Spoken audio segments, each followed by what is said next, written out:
አሰላሙ አለይኩም ወራህመቱላሂ ወበረካቱ። የምና ቤተሰብ ወይ እንዴት ሰላም ናችሁ? አልሐምዱሊላህ። ላይክ፣ ሼር፣ ሰብስክራይብ አድርጉ። ዛሬ ቁርስ እየበላን ነው። እንግዲህ በብሎግ መጥቻለሁኝ። እዚህ ጋር እንግዲህ ምርጥ እንጀራ አፍለኛ እንጀራ እየጋገርኩ ነው ማለት ነው። እና ሰርቪስ ውስጥ እያረግን ወደ መንደር የሚሄድ ነው። ወረቃ ምናምን የለውም ማለት ነው። ያው እና እንደዛ ነው እላችኋለሁኝ። አፍለኛ እንጀራ ምርጥ እንጀራ ሳጋግር ያለሁኝ። እናም ጓደኞቼ ላይክ ሼር ሰብስክራይብ አድርጉልኝ። እዚህ ጋር ደግሞ ዘይት አደረኩና ይሄን አላስር ነው ጠጉሬን ሄና ማለት ነው። ጠጉሬን አንዳንዴ ቅቤ አስሬ ነበረ። ቅቤ አስሬ ቆይማ ቅቤ አስሬ እንግዲህ እዚህ ጋር መጀመሪያ ቅቤ አስሬ ነበር ጠጉሬን ሄና ላረግበት ነው። ጠጉሬ ላይ ዘይት አድርጌያለሁኝ። አሁን እንትኑን አረኩት። ያው ልጅ እንቁላል አትስበሪ እያለ ነው፣ አታርጊ እያለ ነው። እዚህ ጋር እንግዲህ ለአንድ ጋር ዋውደውና እቀባለሁ ማለት ነው። እና በትልስልስ ያደርጋል ጠጉር እንደዚሁ ትንቀባው ቁርፍድ ነው የሚለው። እዚህ ጋር ደግሞ እንግዲህ ደግሞ ዲኮ ዳቦ ልደፋ ነው በምጣድ እና ቅቤና በርበሬ አድርገን ከላይ እንደዚህ እያደረግነው ነው ማለት ነው። በቅጠል ነው የምትሰራው ዛሬ የምደፋው በቅጠል ነው። እስከ ዛሬ እንግዲህ ደግሞ ትሪው ላይ ቅብት አድርጌ ነው ማለት ነው። በትሪ ነው የምደፋው። እንሰማው ምጣድ ላይ ነው ቁጭ የማደርገው ማለት ነው። ላይክ ሼር ሰብስክራይብ እያደረጋችሁ አበረታቱኝ። ተጎን የሆኑ ሰብስክራይብ አድርጉልኝ። ተው ሰብስክራይብ እያደረጋችሁ ስለምታበረታቱኝ ስለመልካም ኮሜንታችሁ ከልብ አመሰግናለሁ። እንግዲህ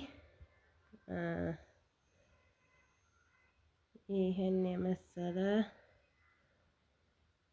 እንደዛ አድርገናል ማለት ነው። ዙሪያውን ከላይ ቅብት እንደማድረግ ነው ያደረግነው ማለት ነው።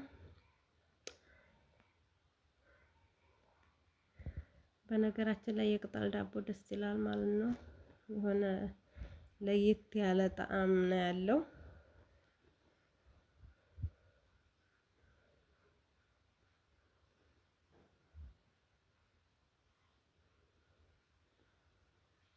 በጣም አሪፍ ሆኗል። ልብ እያለበስኩ ነው ቅጠል ማለት ነው።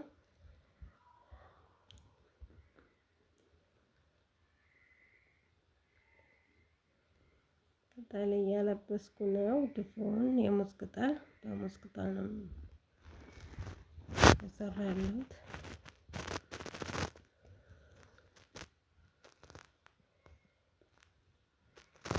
በደንብ መልበስ አለበት እንዳይነፍስበት ማለት ነው።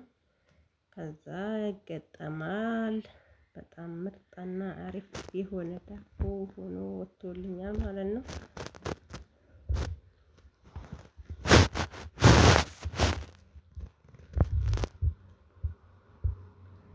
ብሎጌን ተወደዳችሁት ላይክ እያደረጋችሁልኝ ይሄን የመሰለ ዳቦ ሆኗል ማለት ነው።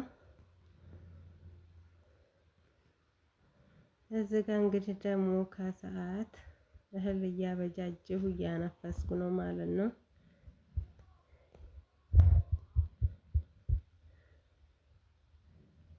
እህል ማገላበጥ በጣም ነው የሚያደክመው ማለት ነው። በጣም እንጃ በጣም ያደህማል። አቤት ነፍሰ ጡር ምናምን ለሆነ ሴት እንደዚህ ቁጭ ብሎ ማበጃጀቱ ራሱ በጣም ያደህማል።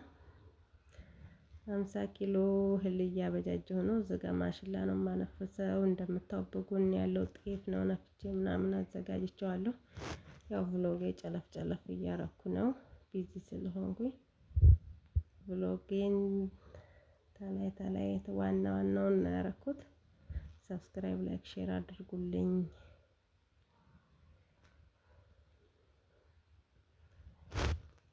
ሰብስክራይብ እያደረጋችሁ አበረታቱኝ። ከዛ ተሸክሞ ወፍጮ ቤት ምናምን በጣም ነው የሚያደክመው። ታጥቦ መጀመሪያ ይሰጣል 2 ቀን 3 ቀን በጣም አድካሚ ስራ ነው ማለት ነው። እህል ማበጃጀት በርበሬና እህል ማበጃጀት ያደክማል።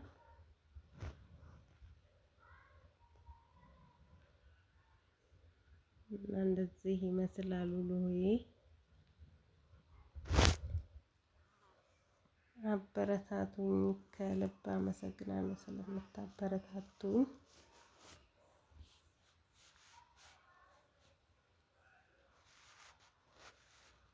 የታጠበ ንጹህ እህል ስለሆነ እንጉላውም ምናምን ሲታጠብ ያሰፋል ማለት ነው። አይጠፋችም እንግዲህ ብዙ የገጠር ልጆች ይሄንን አበጃጅቼ ደግሞ ወደ ወፍጮ ቤት እሄዳለሁ። ጉዞ ወደ ወፍጮ ማለት ነው። ሰላም አለይኩም ወራህመቱላሂ ወበረካቱ።